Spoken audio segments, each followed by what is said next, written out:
So, hello guys. I'm with Bill Michener.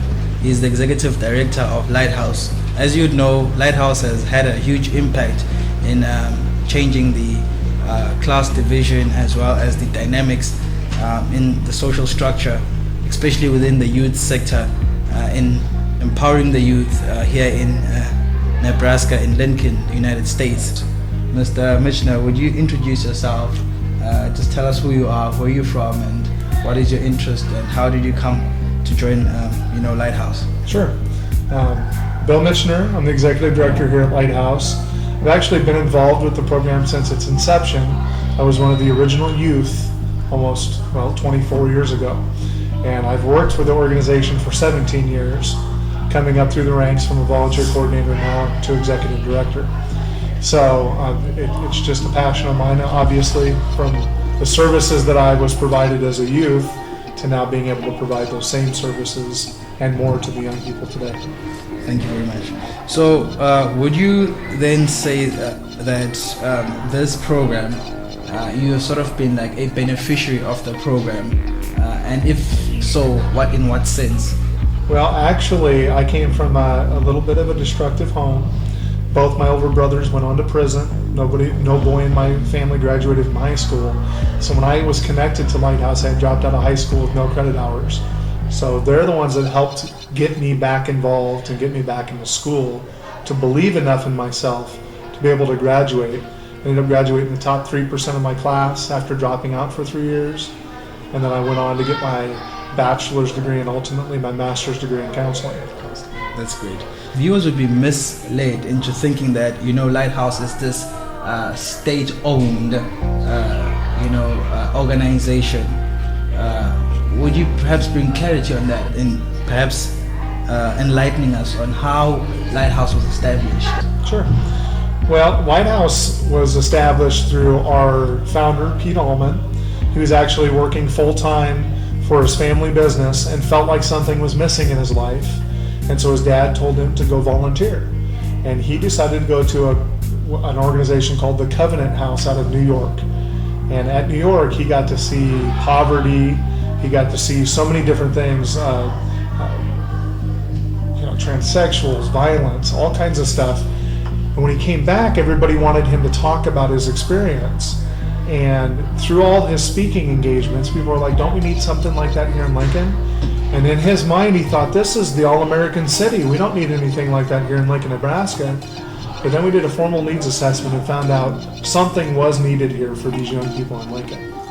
And so then Lighthouse was established in June of 1990. And so we're a nonprofit organization that is a private-based in the community, not established in any school system, that are here to just help young people.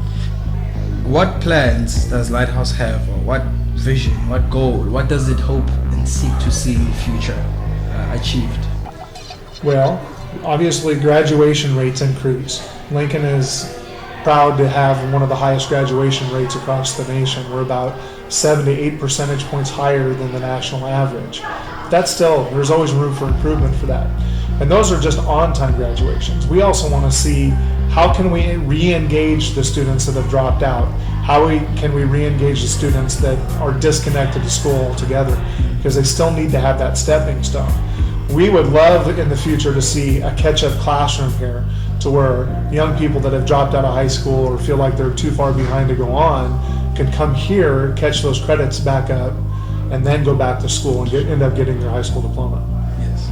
Mr. Executive Director, as an individual, what keeps you going? How do you prevent burnouts? Well, that's a great question, and it's something that a lot of our staff see here and do here. We work with our young people in a different way here. We build relationships and we become much like a family here.